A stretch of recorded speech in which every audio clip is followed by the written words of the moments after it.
High, তো কেমন গরম পড়েছে বলো। আমাদের এদিকে এত গরম পড়েছে যে গরমে সিদ্ধ হয়ে যাওয়ার মতো। আজকে দেখো পূর্ণিমার চাঁদটা দেখতে কত সুন্দর লাগছে।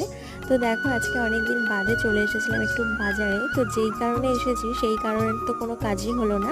তো শুধু চলে আসলাম নিজেদের দোকানে, যেহেতু বাজারে এসেছি বলে কথা, কাজ না হলো তো কি হলো, বড়মশাইয়ের দোকানে বসে তো একটু হাওয়া খাওয়াই যায়। তো হাওয়া খাওয়ার সাথে সাথে দেখো এদিকে আমি লেজও খেতে শুরু করেছি, কারণ খুব খিদে পেয়েছিল সেই কারণে। এরপরে দেখো আজকে ঠিক করেইছিলাম যে দুজন মিলে একসাথেই বাড়ি যাব, যেহেতু বাজারে এসে কোনো কাজ হয়নি, এই কাজটা একটু ঠিকঠাক করব।